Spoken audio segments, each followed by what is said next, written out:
light to the whole wide world. How many light holders do I have in here? Come on, shine your light. Everybody shine your light. Shine bright so the whole wide world will know that we are kingdom. Everyone that I meet, I can give a smile. And everywhere I see a need, I go the extra mile. Yeah. Everybody's looking for change, but who'll take the lead? Yeah. The change that I wanna see is gonna start with me. Everybody's saying now. Everyone that I come on, hey, give a smile, smile. Everywhere I see a need, I go the extra mile. Everybody's looking for change. Yeah. The change that I wanna see. Is gonna start with me. There's a light in me that was made to shine. Something great will happen. Come on, hey, we are kingdom, and we have authority. God has given us the power, and we can change anything. And what we're thinking, that's exactly what we'll be. It's not the building, it's not religion, but it's the kingdom. And it's in me, and it's in me, and it's in me, and it's in me, and it's in me, and it's in me, and it's in me, and it's in me. God gave it to me, God gave it to me, and it's in me, and it's in me, and it's in me, and it's in me, and it's in me. Come on, you gotta say it. Everyone that I meet, I can give a smile, smile. Everywhere I see a need, I go the extra mile. Everybody's looking for change. Everybody's looking for change. But who's gonna be the one to take the lead? The change that I wanna see. Come on, say it. There's a light in me. There's a light in me that was made to shine. And something great will happen. Yours, come on, clap. We are kingdom. We are kingdom. Come on, sing it with us. Have authority. God has given us the power, and we can change anything. What we're speaking and what we're thinking is exactly what will be. It's not the building, no, no, but it's the kingdom. It's in me, and it's in me, and it's in me, and it's in me, and it's in me, and it's in me, and it's in me. God gave it me, God gave it to me, and it's in me, and it's in me, and it's in me, and it's in me, and it's in me, and it's in me. Oh, use me to make a difference. I wanna make a difference. Use me to make a difference. I wanna make a. Everybody say it now. Use me to make a. Use me to make a. Come on, you say. You can count on me. Use me to make a. I wanna. You get the glory. Give us the victory. You get the glory. Give us the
Hello, hello, hello. Welcome, everybody. Welcome back to Kingdom Restoration Ministries. Woo!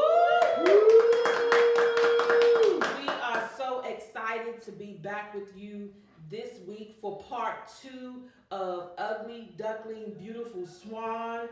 Let me just say that on last week, it was very powerful. It was very moving. Tears were shed. Deliverance took place in this place on last week. And so we just thank God. We got so much feedback. We got so many phone calls. I was getting phone calls from my mother about people who had called her, who had watched. We were getting just messages. And so we thought it was so important that we come back to further this conversation. And as you see, we have Minister Tiffany with us today. Hey y'all. We have Sister JuNia with us again today. Hey. We have Sister Shenika here with us today. Hello. And you have me, the one and only. Amen, Pastor Talita. a little extra today, a little extra. But today is going to be a very transparent day. And we're going to show this quick video really quickly. Many of you have probably already seen it. Floating across Facebook and Instagram. And while this video is showing, could you please do us a favor? Click like, tag, and share, please. Comment too. Yes, comment with your questions, your thoughts, whatever it is. Please join in this pertinent conversation, this important conversation. While this video is playing, please grab your young girls, your aunties, your nieces, grab everybody for part 2 of this conversation. Let's take a look at this clip real quick. Like, I'm not even playing with you. I don't even like kids. I'm so ugly. What? Don't say that. Don't say that. Don't say that. You are so pretty. When you look at yourself, you supposed to say, I'm so pretty. You are so pretty. Do you hear me? You got the prettiest little dimples. You are too cute. Oh.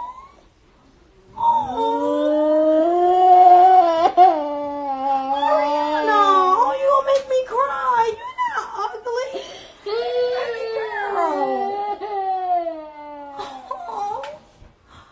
Oh my God, Ariana, you're not ugly.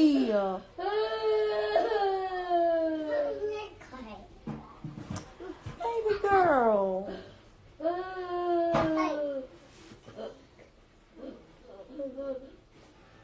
You are so pretty. You are like, you have this beautiful chocolate skin. Like, you are just so gorgeous. You got these dimples. Remember what I told you? How many people got 2 dimples? Nobody. You got 2. Let me see you smile. Let me see. You got 2 dimples. I don't even have 2 dimples. Girl, let me see your teeth. Look at them pretty white teeth. No, you're not going to cry. You are a beautiful little girl, and you are pretty. You are the prettiest girl in your class. Boom. Tell them straight up. When you go to school tomorrow, you got your hair done. You're going to be like, oh, look at my hair. Oh, look at my shoes. Look at my clothes, baby girl. You are beautiful. Black is beautiful. And if don't nobody ever tell you, I will tell you, you are gorgeous. You are so pretty. And you're going to grow up and you're going to be everything that you can be. You're going to be the greatest nail tech, the greatest beautician, the greatest lawyer, the greatest doctor, the greatest teacher, whatever you want to be, the greatest speaker, the greatest entrepreneur.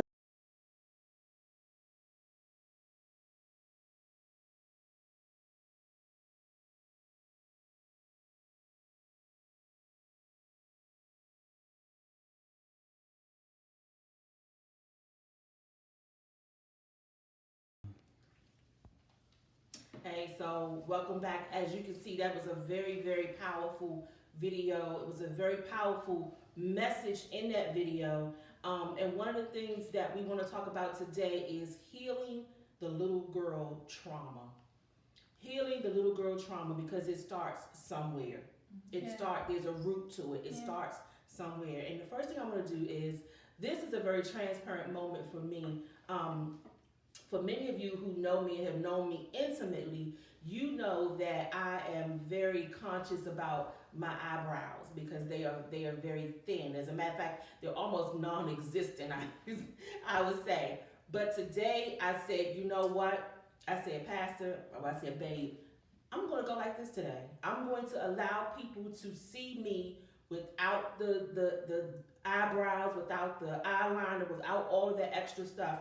Because I truly feel like I'm in a place now where I believe and know that I'm beautiful.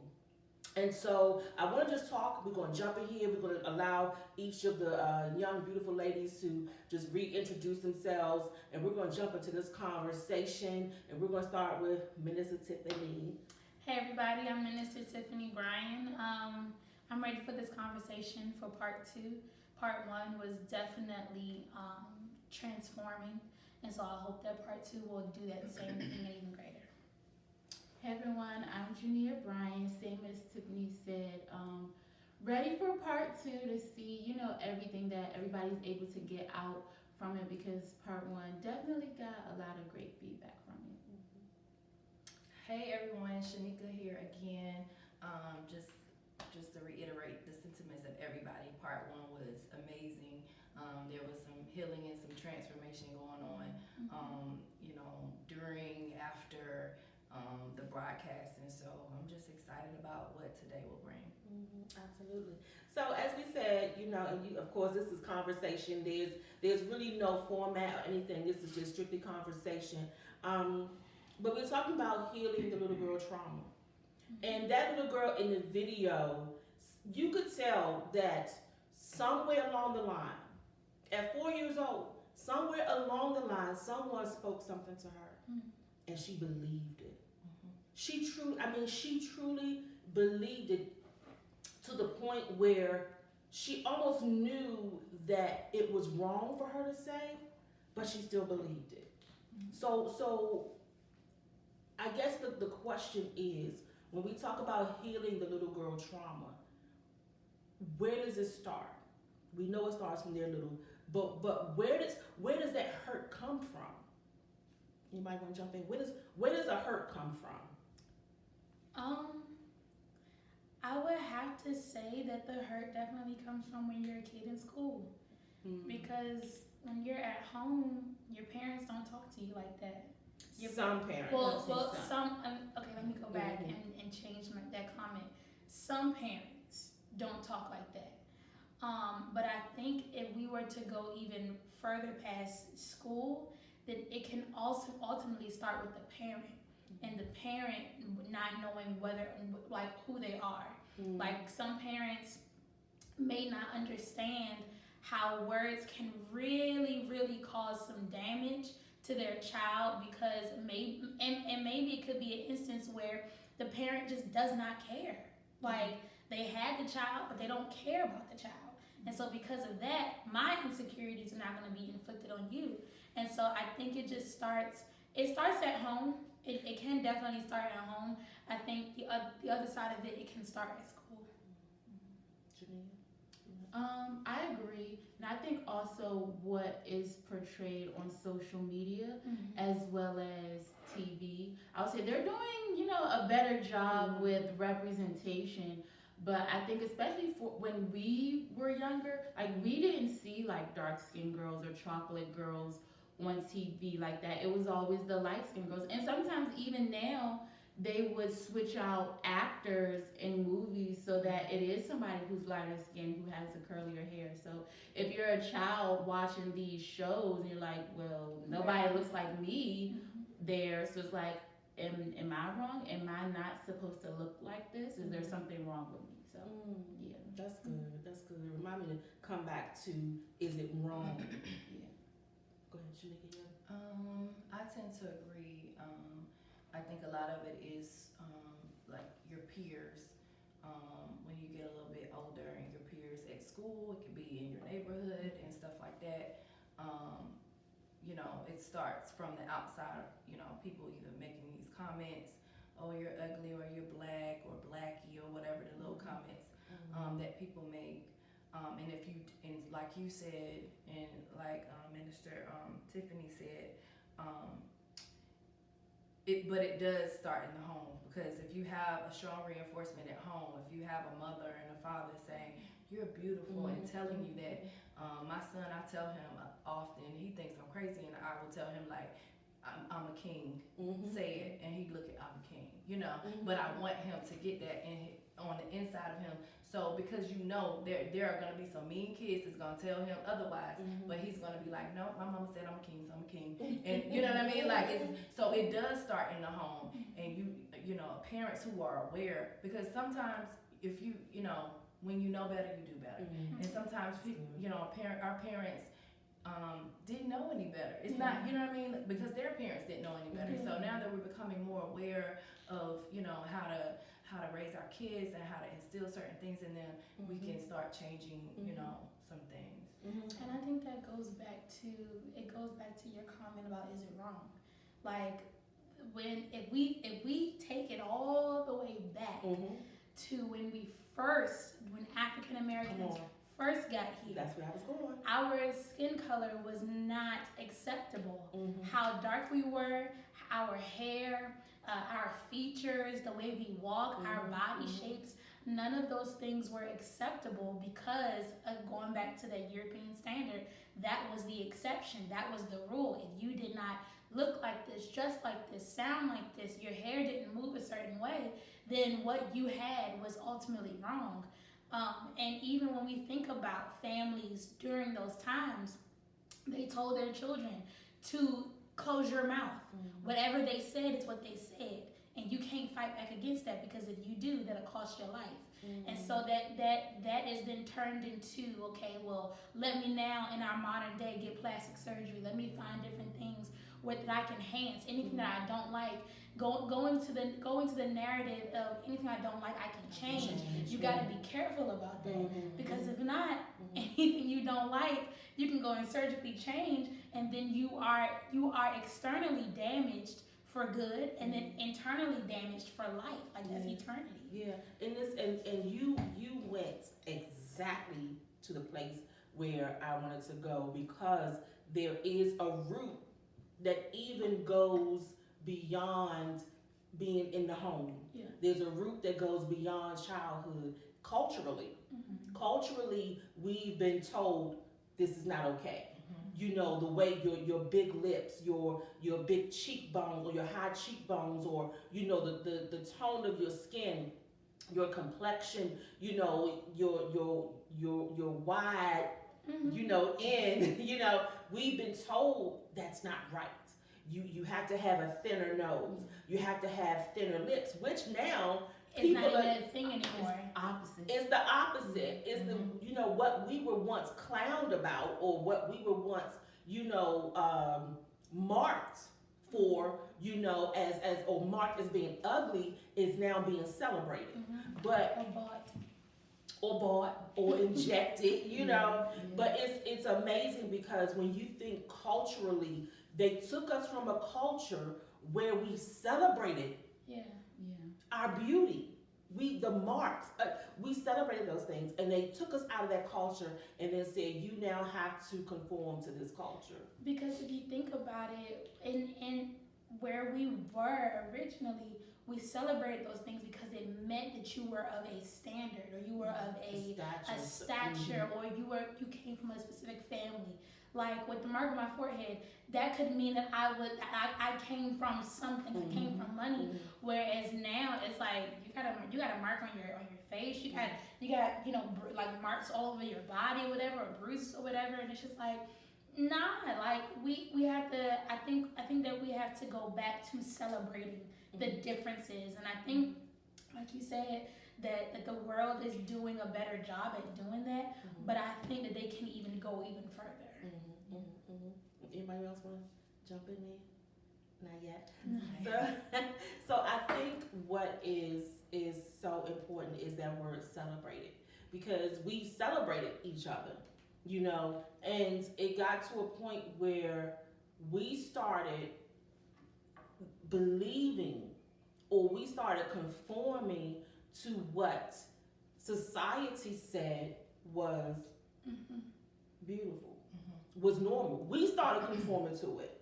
And so it's like, okay, you got to get back to the root of it again. Like what made us not believe anymore that where we came from or the culture we once celebrated was no longer beautiful. And I guess because it was beaten to us, I guess it was, it was, like you said, JuNia, the representation, that's all we saw all the time, was that representation. So then how do we go back now? Like the little girl that's in the video, how do we go back and begin to, I guess, celebrate our girls? How like what steps? What can we do? How do we do that? I think it looks like this. I think I was having a conversation with my friend, just talking about, we're both teachers, pre-K teachers, like what we can do at school so that those young girls then can know that they're beautiful, that they're celebrated. So I think it looks like a multitude of things, having little events or having play dates or just doing anything or just plain conversations so that, young girls and boys know that they are beautiful and celebrated. So at what age do we begin, Shenika, to say, hey, In the womb. In the womb. Not in the womb. If I could go back, I would do it from very young, from a baby. Yeah. I think when you understand how important words are, like we talked last week, when you understand how important words are, you have to begin, we said last week, to fight against that. And so fighting against that means fighting, when they are young, when they can understand, speaking to them from the womb.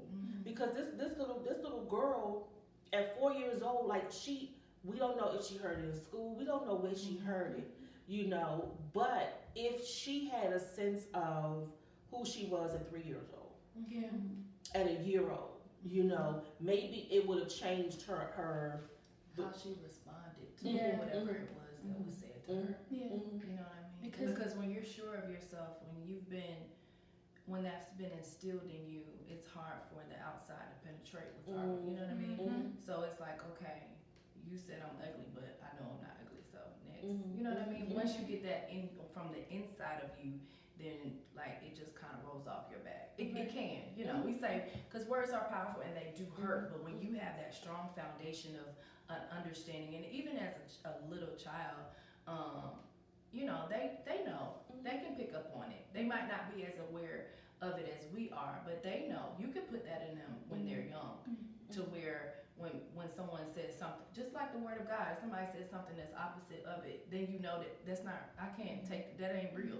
That's a lie. So I'm not even going to entertain that. So And I think too, like, we have to realize that not only is this a cultural thing, this is a spiritual thing too. Right. Because if the enemy can use like his first instinct is to go to you as a child. So that when you get older, you do have these traumas that you have to fight through, that he will try to create a stronghold with, so that you cannot fight or overcome them. But if you guys, like you said, if you start from the womb, if you pray from the womb, if you pray when they are then outside of the womb, if you cover their bedroom, if you cover their ear gates and their eye gates. I mean, yeah, they are babies, but still, as babies, they can pick up on things even as an infant who can't even speak. So if we realize the kind of battle, because it's not, a lot of times we think that this is a natural man-made battle, and it's like, no, this is very much spiritual. So if we really want to go to the roots, that's where we need to start. That we need to start there, so that we can go ahead and confront and battle those things before the child even hits their feet to the earth. You know what's good is that as you were talking and you talked about the spiritual part of it, what the Lord showed me was that a lot of times say for instance, if I'm a mother who is unaware of who I am, it's a spiritual battle. It's a natural physical battle. But if I am a mother who doesn't know who I am, I'm going to perpetuate that onto my daughter. We had last week where someone said, I needed to hear this because I'm dealing with this, not realizing that my daughter is dealing with this because I'm dealing with it. Mm-hmm. So it's like, okay, how then do you begin to unravel generations? Generational. Anybody want to touch that? Like, how do you, if, because I have a friend who you could see it, the mother, the friend, the daughter.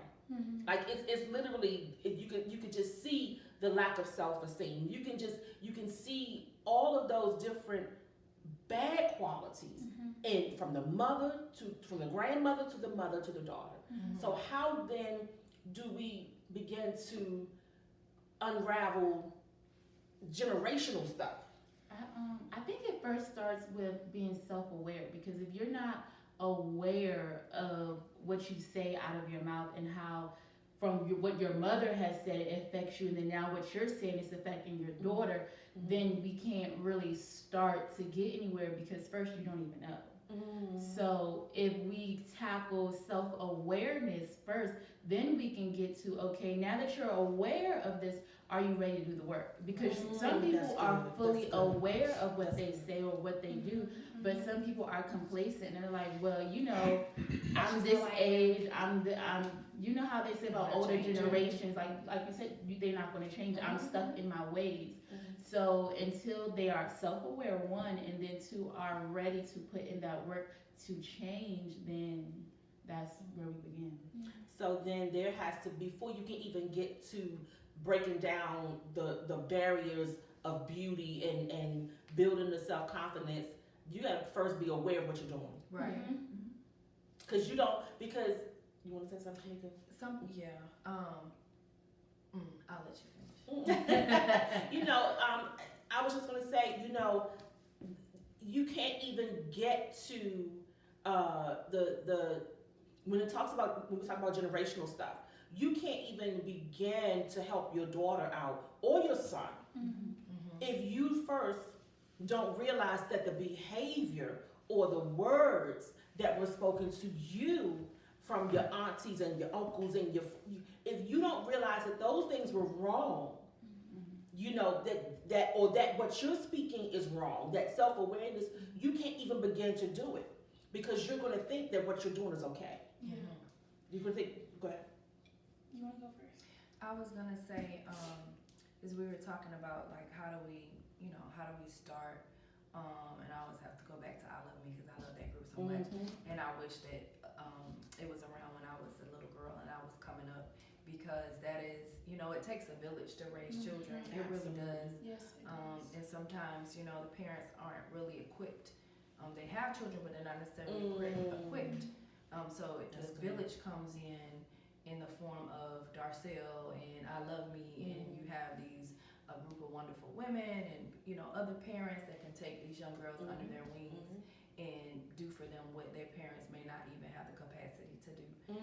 So I think that sometimes that when we talk about how do we begin to unravel and untangle this, is society and the village has a lot to do with it. Just people having a conversation, because I think we tend to, in the Black community, be very taboo about certain things, certain traumas and stuff. We just don't want to talk about it and we don't want to address it. But you need somebody that can stand up and say, no, we need to address this because we gotta heal this for the next generation. So you just gotta have those people that are willing to step out and say that.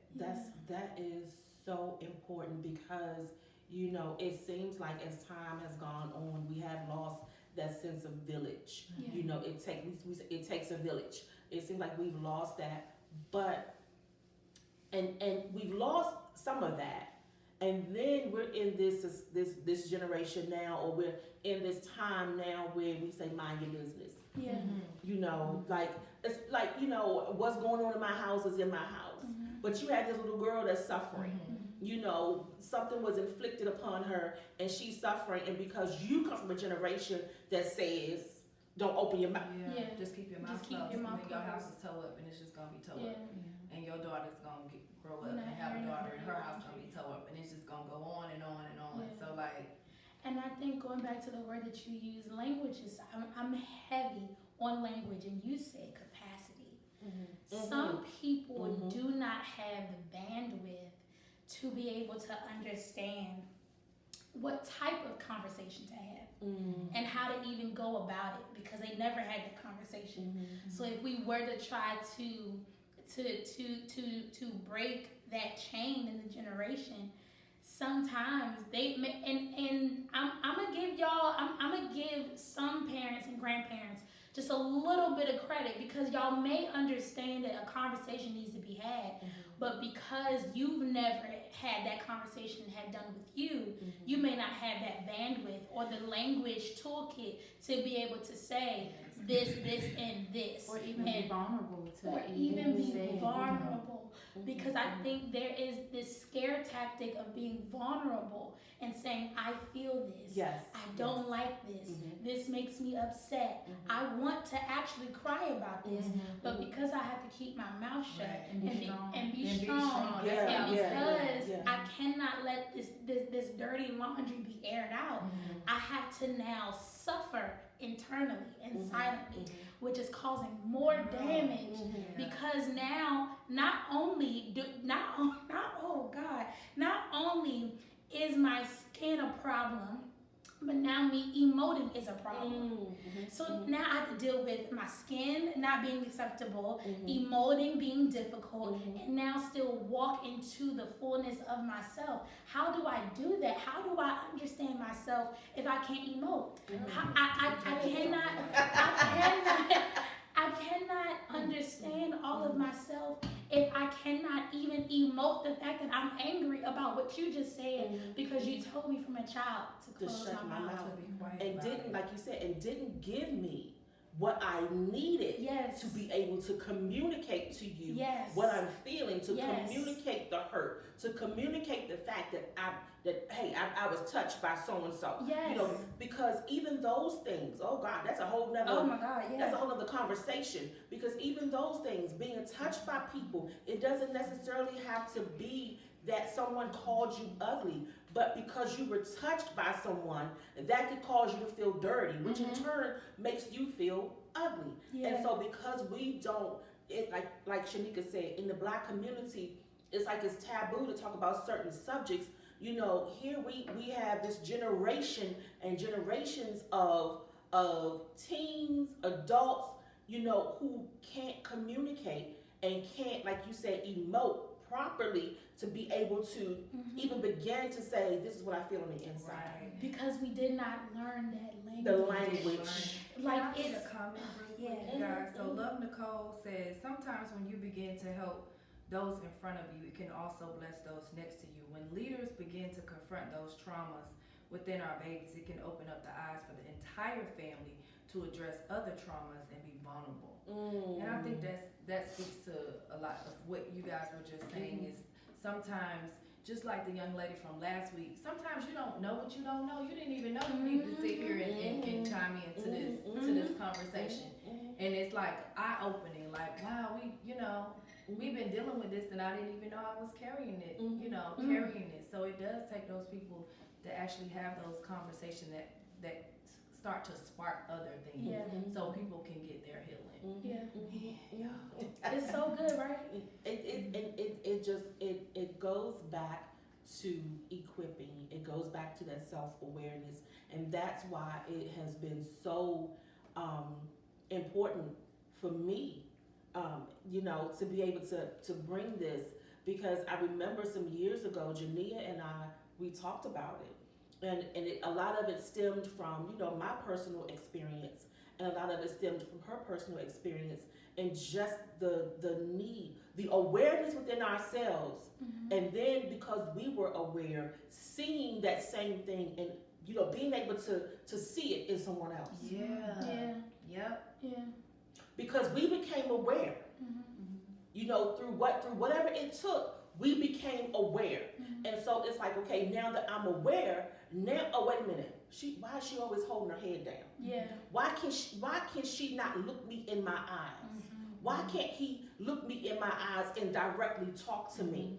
What's going on there that's making you feel like you are beneath me or whoever you're talking to? And so that awareness made me say, you know what? As many girls, as many women, whoever that I can help, I'm going to help. Why? Because I was there. Right. I think that's why I love being a teacher, Mm-hmm. because each and every morning when my kids walk in, I do like this.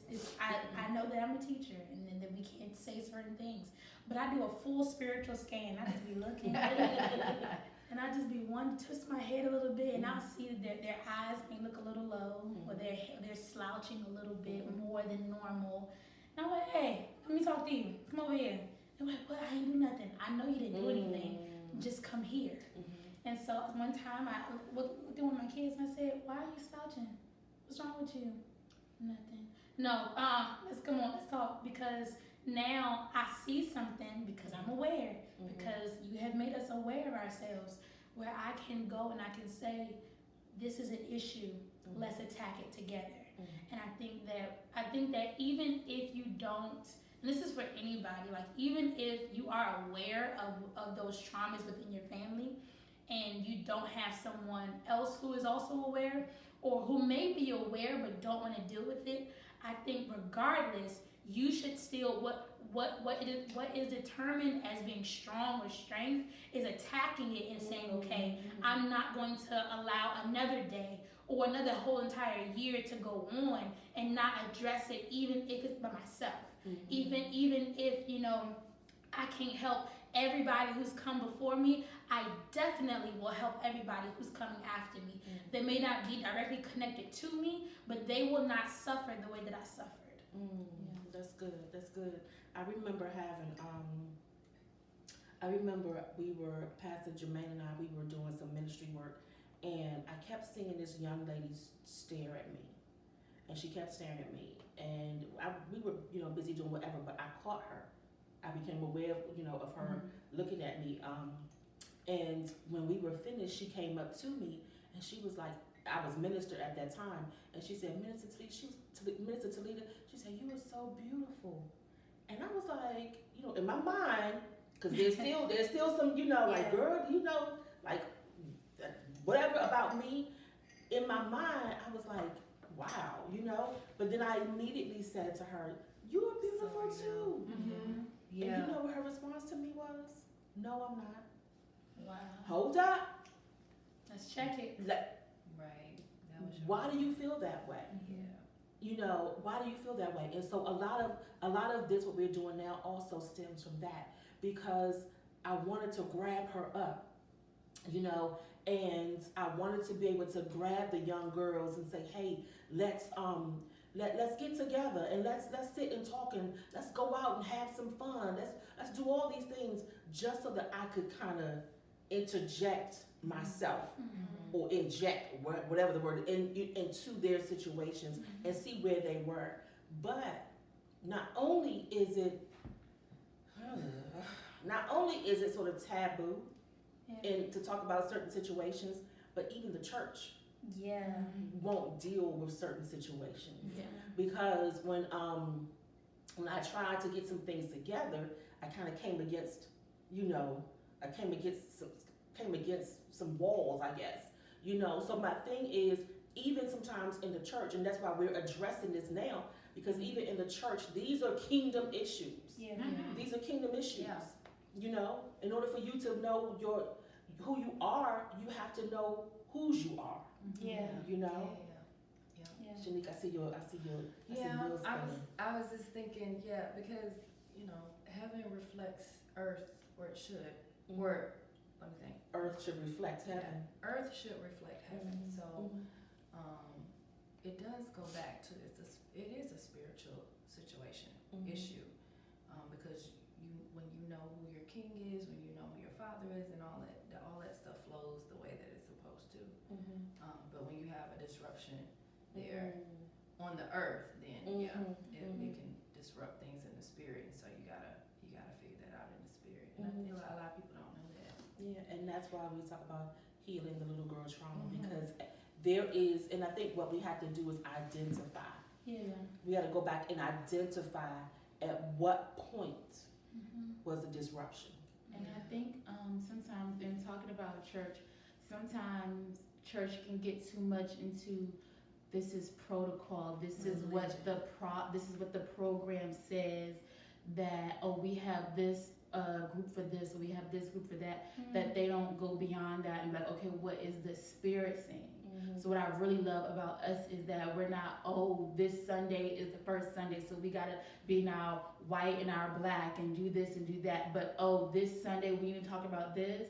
This might have been fourth Sunday, but this is what needs to happen. We gotta switch something up. So I think that's another thing as well, that churches don't want to step outside of religion. Religion is the practice of doing something over and over again. Let's step outside of that practice and get into what is the issue in our church, because church is supposed to be a place of deliverance. If people coming in and not being delivered, then what are y'all doing? That's true. There's an interesting comment that just came up. Are you just having church? Are you For the just sake of having it. for the sake of having church? For the sake of a Nobody's getting practice. Yeah. And that's the thing. And people come in every Sunday. Like this young girl, this young teenage girl comes in every Sunday, and I don't know, she's looking at me because she sees something in me that she wants. I'm sure that's what it was. That she wants. Whether it was the confidence, whether it was she does her face up nice, whatever it is, there was something that she wanted that she realizes she didn't have. But you know what though? One thing that a term that we always use at work is access. And in the church, we don't give access. Like, we only give access based on the religiosity of this book that we are supposed to live by, eat by, die by. We only give access according to this. But God didn't just say just use it and read it. He said no, actually apply it. We don't give any application to what the word is saying. We don't give any access to what the word is saying. And then not only that, Pastor Gwen just said, she said, church don't talk about women's worth, not just preach it, but let's talk about some serious issues. We don't give access. If we gave access to what worth actually means, not worth based on man's terminology, but worth Or the title we have. or the title. Titles don't mean nothing. Titles only say that this is the office in which you should be operating in. But even having a title, there are still some insecurities with that. Like there's insecurity, there is insecurities wrapped up within the church that have been buried and buried and buried because we only want to talk about the position a woman should play when it comes to marriage, or the position a woman should play when it comes to just coming into the church. Like, we don't give access. If we see a young lady who may not have it all the way that we think that she should have it, give her the access to have it. Like, create that resource so that she can have it when it comes to that young lady that talked to you. She may not have had access from her own home church, which is okay, but let's learn how to give access so that we don't have to continue to meet women that say, oh, I'm not beautiful, or oh, I don't have that bag that she has. And not only that, Lord, we can go down a rabbit hole with this, but even with labels, we put, like, not titles as far as the church, handbag labels, makeup labels, clothing labels. We're saying that this is the access that comes with being this woman. No, because I don't have labels. But if we create the access to say you can dress like this, you can allow yourself to feel happy like this, even when it comes to makeup. No, because that takes me to what we talked about before we went live that I shared with you all, and I said, going back to the video, the little girl, the person that was doing her hair, which I applaud her. I applaud her. Her reaction. Yeah, because she was feeding into her. She was, nurturing her. She was giving positivity. She also said something that I understood where she was coming from, but once again, it was still a label. And she said, you are beautiful chocolate. And my thing is, even that is a label, because at the end of the day, beauty is not a color. Right. Beauty is inside. That for me, beauty is inside and it exudes outside. Yeah, it flows from within. And another because you said that a lot of times, and I used to get that when I was younger, and even now, like some family members will say it, and that's how I know, like, I still don't know. It's okay though, because I'm just there.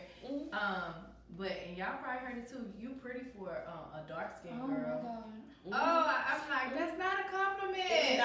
It's actually a put down. Yeah. It's Why actually a can't put I just down. be pretty? Why I gotta be pretty to be a dark skinned girl? As if dark skin can't be pretty. pretty. Why? Exactly. That's not a compliment. Stop saying that. Exactly. Like, please. And we do that even in our own community. Yeah.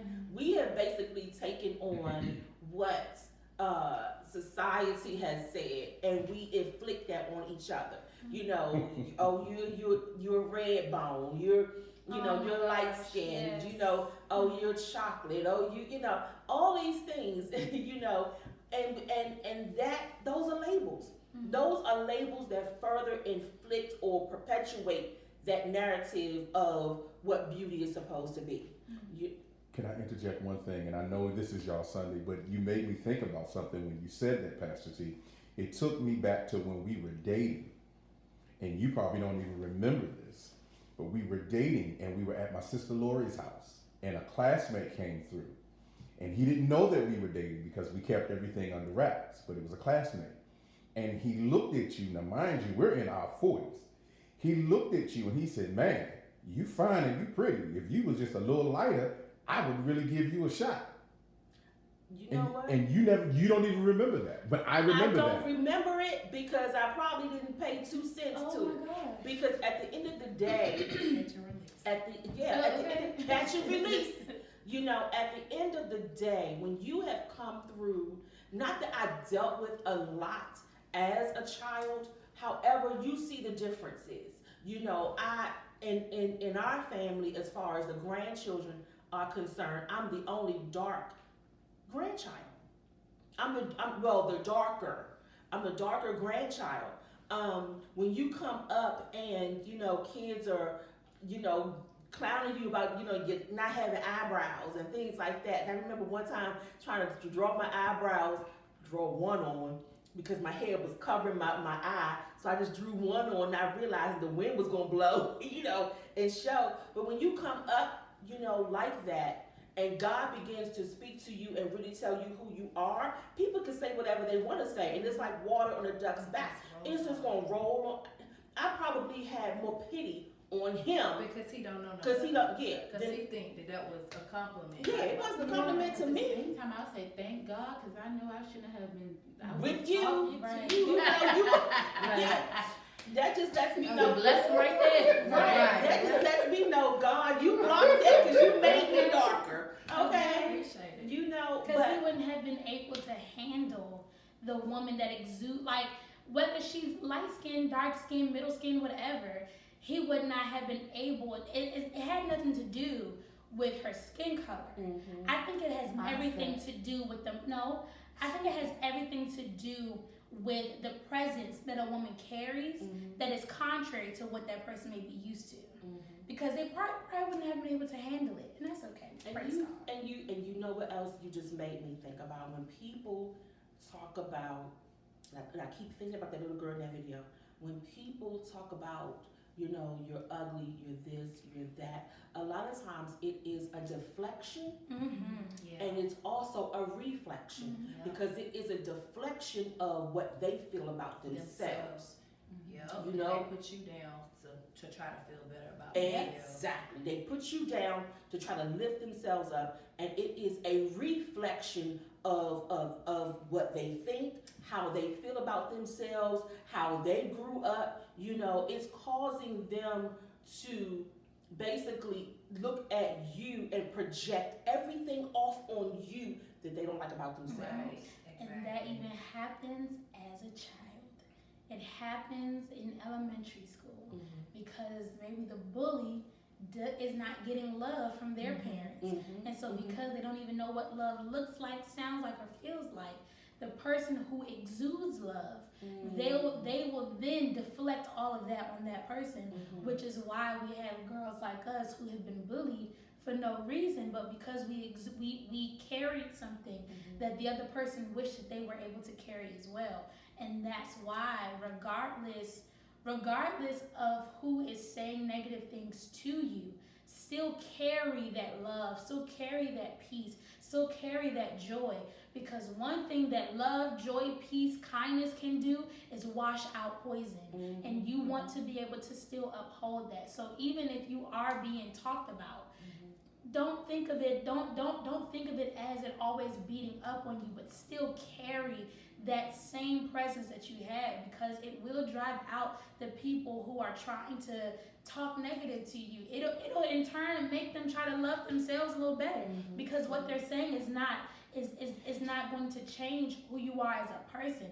It may hurt you emotionally, but it's not going to change your character. Yeah. If somebody's talking about me, I get happy because I must have did something in my life to where I'm on your mind and you are not on my mind.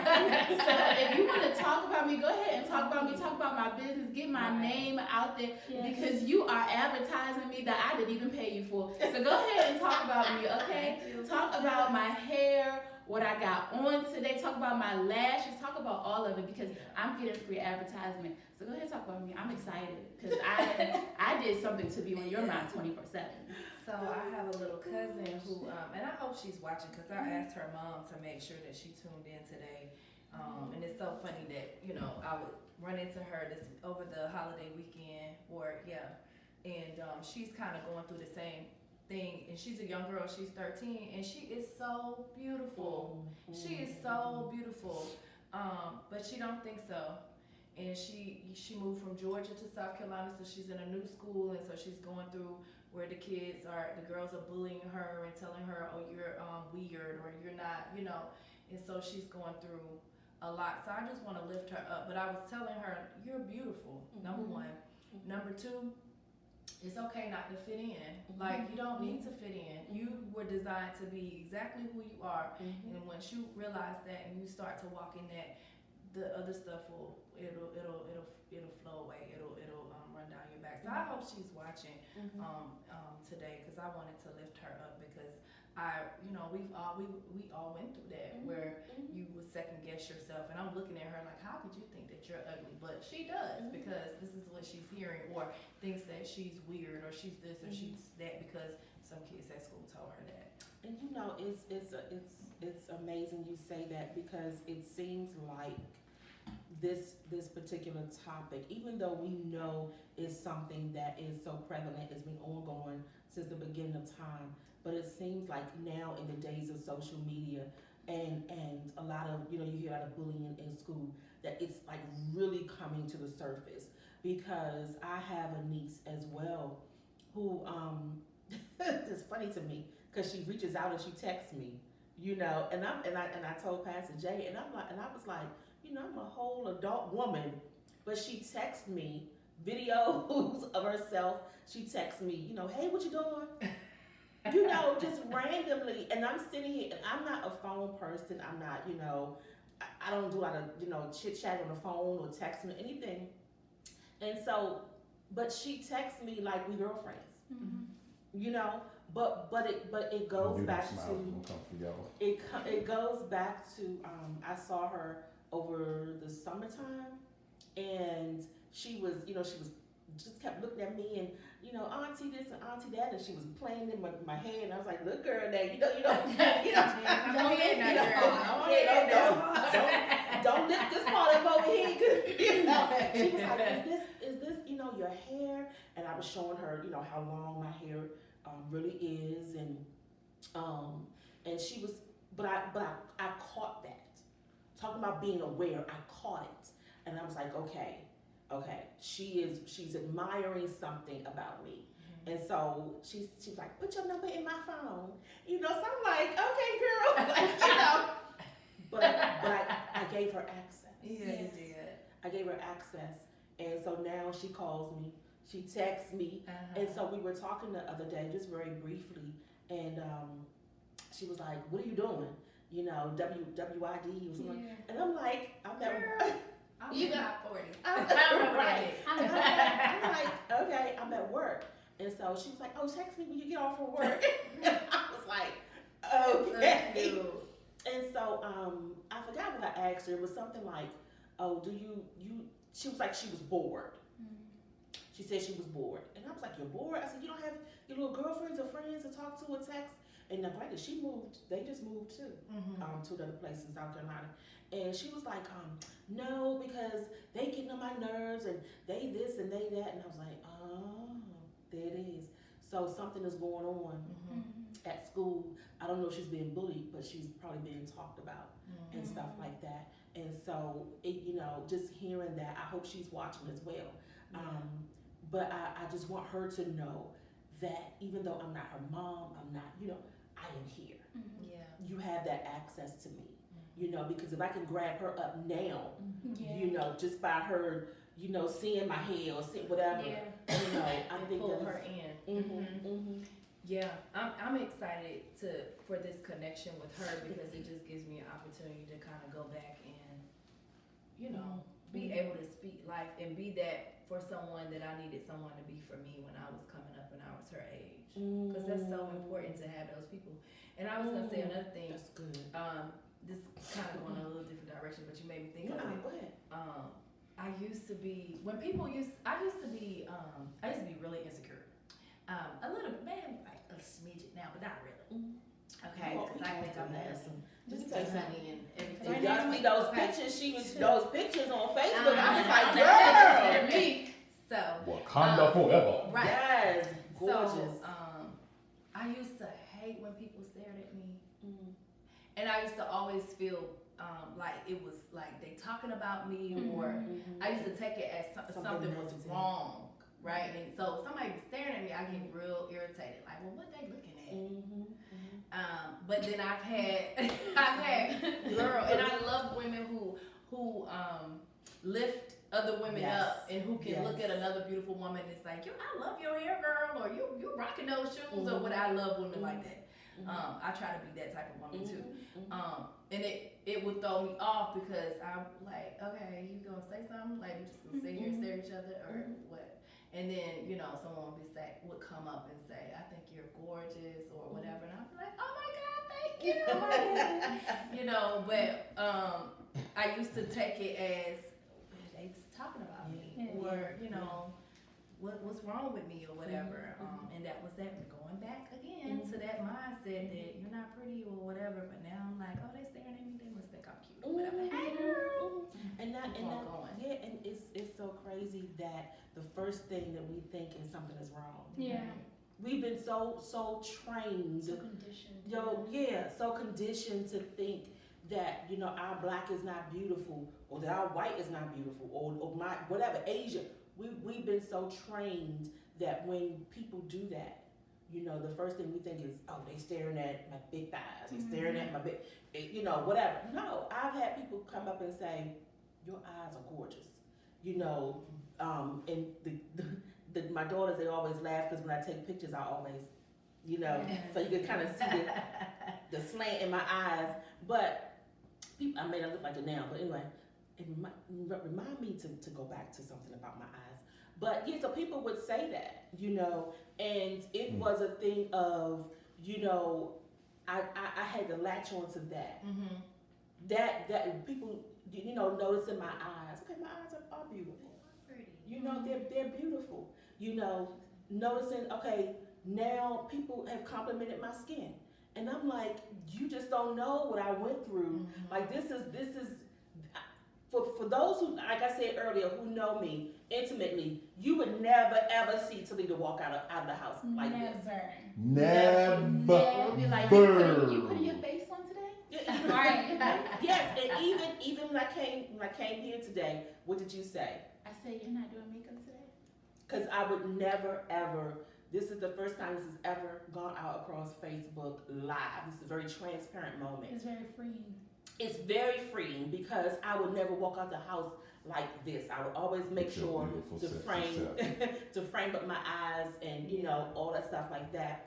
But it's definitely come from work. But I wanted to say that if you look at pictures of me when I was a baby, I was born with bags under my eyes. And I'm like, Lord, I must have been crying in the womb, you know, but I was born with bags under my eyes. And so, you know, we do these little tricks and things that, you know, try to help cover up stuff or conceal stuff. But I really feel free today to sit here and let this go out across Facebook Live, because that little girl, you know, that didn't think that she was pretty enough, you know, or was the dark chocolate one, you know, or was the heavy fat one, you know, feels different now. Now, is there some weight I want to take off? Absolutely. It's some pandemic weight. Listen. Me too. Nicole said, she said, wow, I would always get up, going back to when Swan was looking at you. She said, wow, I would always get offended when someone looked at me because of my insecurities. I never thought they saw something in me. Thank you for sharing that. That, I mean, A lot of times it's admiration. yes, it's always like admiration. And me and JuNia, that's, she's like, Nicole's like our sister. And so even the other day, sis was pushing in her outfit, okay? Like one thing that I love about my friends is that even on the days when we ourselves may feel like it's not our best day, our friends are always like, oh my God, I never noticed this part about your face. It's so beautiful. Like I do a lot with JuNia. I'm like, girl, you look good. I'm like, She yes. be eating it up. Thank you, I was like, girl, you look good. But I think that, like you said, it's admiration. Like people admire, again, when you just exude all of those lovely things that you were born with and created with, people admire that because it's a light. It is a light, and it is a form. It is your own form of beauty that they have probably never seen before, and so it's sort of like being a walking museum. Like this is a masterpiece. But Okay. also seeing their insecurities, but Yeah. seeing it in a beautiful way. Yeah. Because somebody might be That's good. insecure that they have this role here or that role here, but the way you carried it looks beautiful. So it's like, dang, I have this insecurity over here, but you're carrying like I'm the best thing walking the earth. So it could be like a reflection, like, dang, what am I doing? Why am I not looking at myself how they are looking at themselves, and we share the same thing? That is so good. You said something, you do have beautiful skin, by the way, like you don't need the makeup anyways. So when you were saying that, you know, when you were a little girl, because I know we're talking about healing of the little girl, because it's so many women that walk around broken, carrying these insecurities from childhood, grown women that I know of, in their 50s, okay, and they carrying this brokenness, and these grown women, in these grown women bodies, but it's a little girl that's trapped.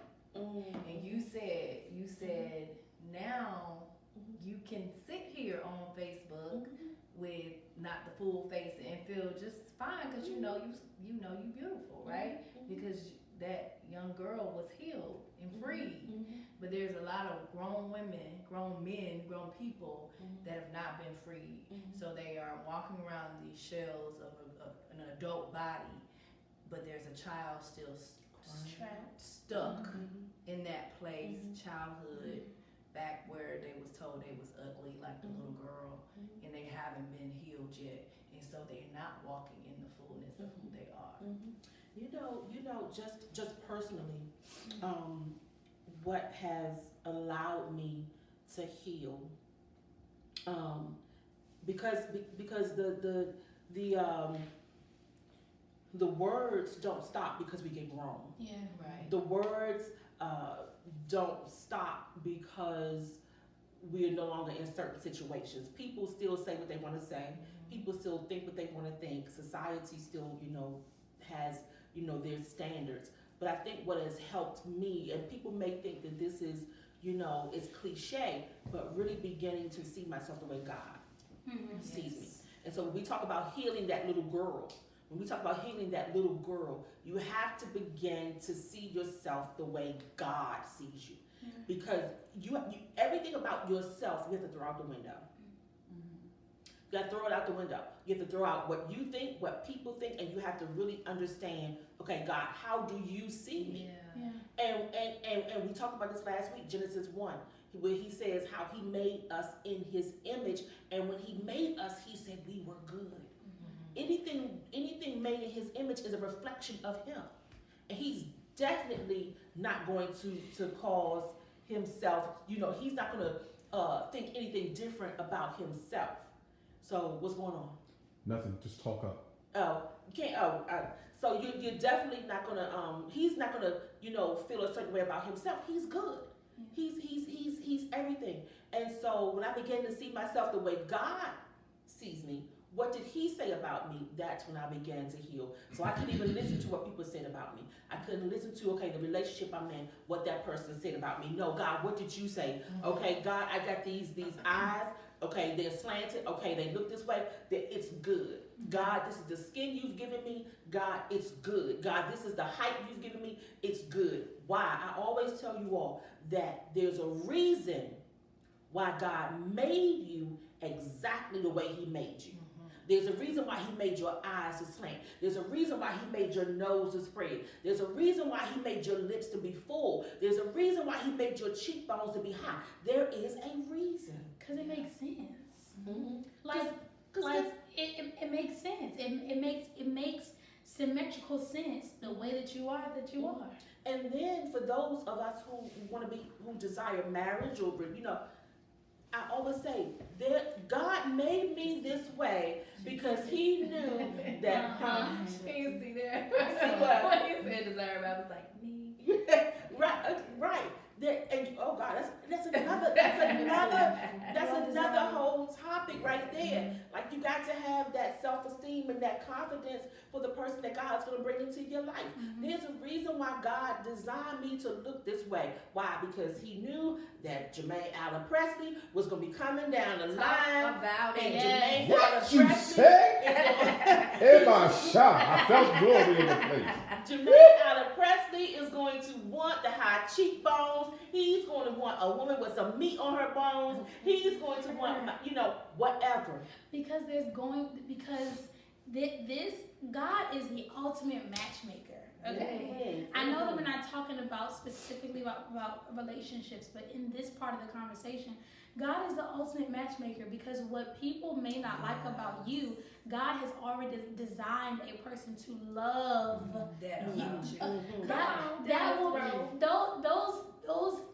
those things that people pick on you about will be the very things the opposite person, and it may not even be romantic. It could just be friendship. As a friend, I absolutely love the fact that she has moles where she has moles because God said it's good. It makes sense that she would have moles the way that she has them because they speak more to her personality. They speak more to her persona. They speak more to the grace that she walks in because I'm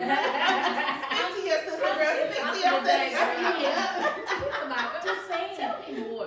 Because I think that this ugly duckling conversation can go to many different facets. It can go to romantic relationships. It can go to platonic friendships. It can go to mother-daughter relationships, father-daughter relationships. And those are the conversations where we need to really dive into. But the way that you were designed was specific. It was scientifically, godly, specific, and designed because there is someone who is going to admire those things. There is someone who is going to love the mess out of those things. There is someone who is going to desire those things and will say, hey, if I can't have that, there is a part of me that I know is authentic to me. It's unique to me. And I think that we just have to love the way that we came into this world.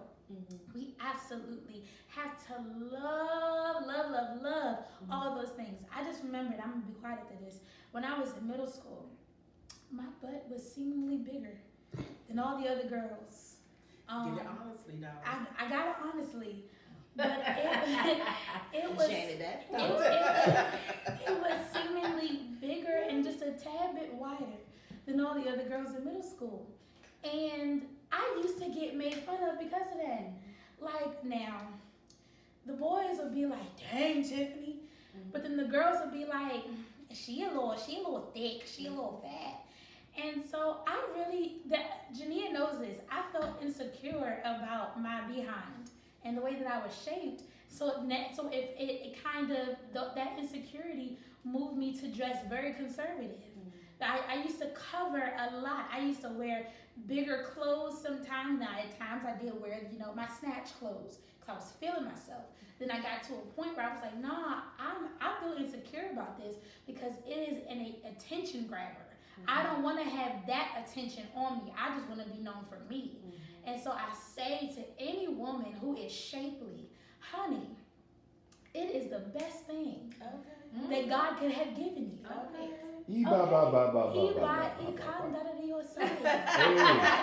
those things. Amen. This conversation can go so many different ways.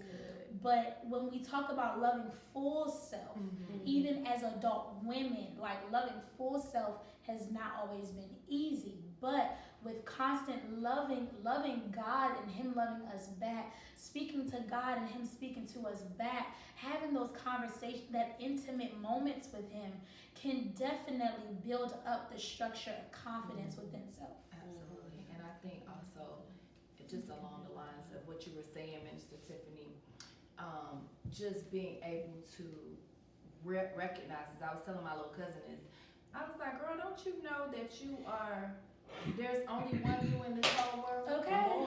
Come on. That's only one you. Like, that's your power. Yeah. You ain't supposed to look like, act like, have a personality, smell like, dress like, walk like, talk like anybody else. There's only one. And when you're going, that's it.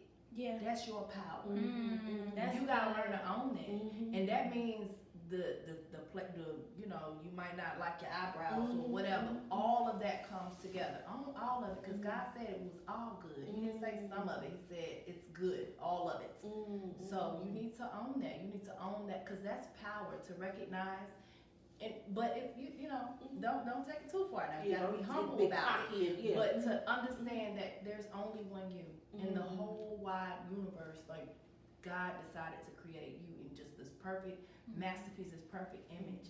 That's powerful. I think that is good to kind of wrap this up and to sort of close this out on, is to teach our babies, starting at that, teach them their power. Yeah.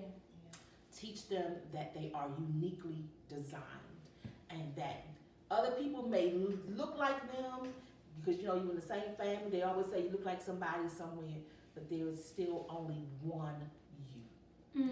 And we have to begin to teach them that when they can comprehend, and they can comprehend in the womb. I want to just say this, give this last comment, and we're going to wrap this up. Pastor Gwen, Pastor Shannon, she said, girl, me too. She said, I had the big butt and big lips. There's a comment. We have our family here on Zoom. I live on Zoom. And once someone said, Tiffany, I understand what you were saying, because everyone has always told me that I had a white girl behind. These comments were coming from our culture, and folks, for years I wanted to have plastic surgery. This is why words matter. Number one. Number two, this is why intimate conversation and relationship with God matters.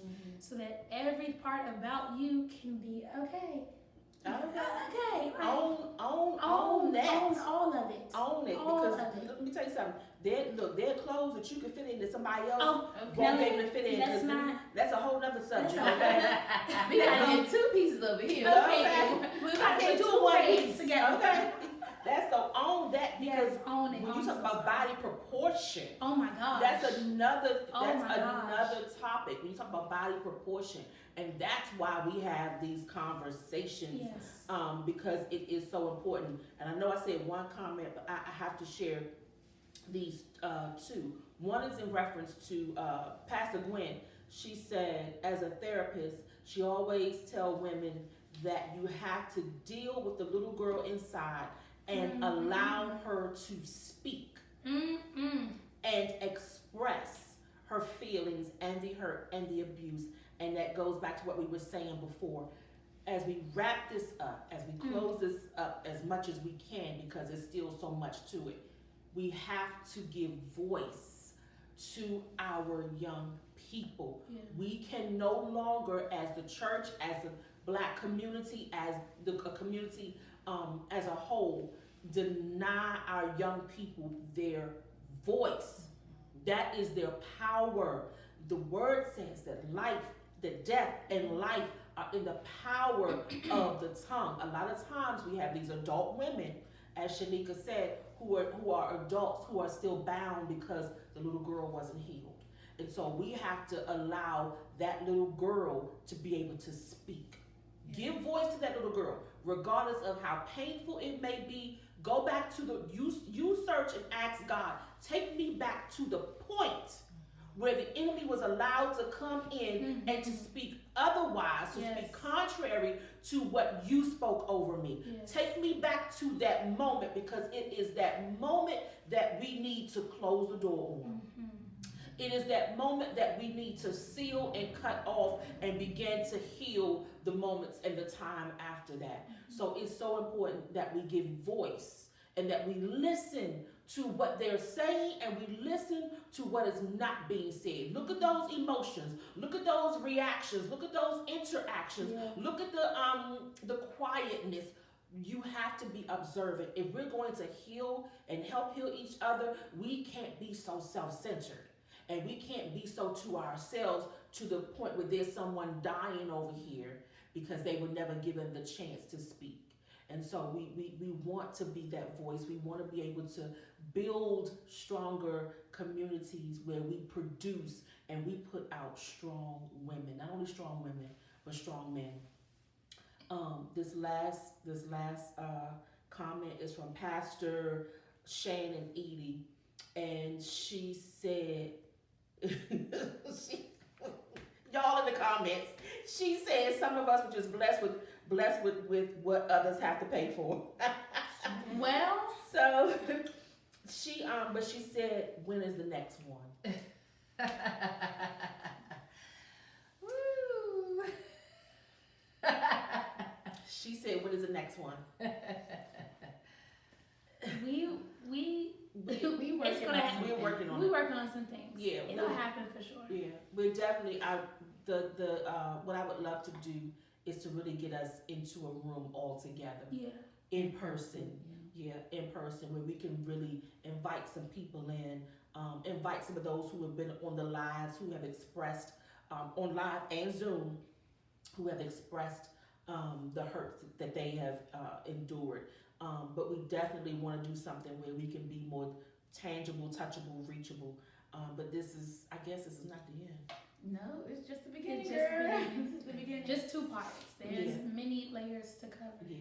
Yeah. So, Pastor Shannon, you have 4 teenage daughters. And so it would be awesome to be able to link up with you, not only with you, but with Pastor Gwen as well, who's a therapist, and also with Darcel, who has a wonderful, I keep plugging her ministry, I Love Me, because she's dealing with these young girls. But we can definitely all get together and we can continue this conversation and we can explore other conversations, because it definitely does go deeper than this. So I know Tiffany has to run. We're going to wrap this up. Last words, JuNia. I'm excited. I know, like, before this, I was so nervous, but I'm just excited to see how, when we open our mouths, what takes place. So I'm excited to see, further along when we continue to open our mouths and we continue to share, the things that are set free. I just wanted to say I'm excited to hear all the testimonies that'll come from not just these 2 conversations, but all the conversations that we'll have coming forward, because this will be a journey of healing that will take place with these conversations. I'm excited too. I'm just ready for whatever God has in store for all of us. So, yeah. I Shenika excited. I just love Shenika. I just love her, and you are just such a beautiful person. I tell you, I was looking at her pictures last night, and I was like, the lighting is just gorgeous, and you just. But yeah, I am excited too. I am so excited for these young ladies and just how they have, God has blessed them to bless other people and to know their journeys and to know that their stories are now blessing other people, and what you thought was something hard, is now being used to bless others. So we're going to close this up. It's kind of hard to kind of come down and come out of this conversation because there's so many layers to this thing. But please, please, please watch our Kingdom Restoration Ministries page for upcoming events, for our services. We will be back here next Sunday at 1:00 p.m. where I guess Pastor Jermaine, he'll be preaching next Sunday because we've been on duty for 2 Sundays now. So, but please join us next Sunday at 1:00 p.m. On Kingdom Restoration Ministries page. You can join us on Instagram as well. And once again, if you want to follow these ladies, please follow them, JuNia. My business page, Ju Shea Butter, is ju.sheabutter, or you can always order online at jusheabutter.com. And they go, okay. And you can follow me. My ministry page is the King's Daughters. On Facebook. And you can follow me at Talita Pressley on Facebook and pastor.talita on Instagram. You can follow Pastor Jermaine Pressley at Jermaine J. Pressley on Facebook, and on Instagram you are Pastor J something, I don't know. We don't have our admin here, but you can follow Tiffany as well. She is on Instagram. Her business page is t.Bryan Graphics. She is also on Instagram at It's Tiffany. Tiffany with 3 Y's. Yeah, so it's a little extra. But yeah, follow us. Continue to share your stories. If you enjoyed this, please send us comments. Please like our page. If you enjoyed this and you would like to be able to sow a seed into this ministry, the giving information is on the screen, and it's also pinned in the comments. So to sow, you can sow via Cash App at $KR Ministries. You can also find us on Givelify, Kingdom Restoration Ministries. Make sure it's Maryland. And also, you can sow via PayPal at paypal.me/KR Ministries. We love you. We love you to life. We pray that you got something out of this. Please share this. Please reshare it. Because we know people will come on later and be able to view it. JuNia. But we love you. We're gonna we're gonna close out with our song. Is it playing? Yes, it's playing. All right. Don't forget, at Kingdom Restoration Ministries, we say We are Kingdom! See you next week.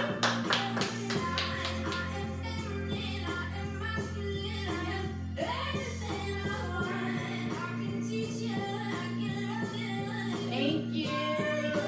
Thank you all so much. Lisa, thank you. Connie, thank you. Thank you. Any more comments?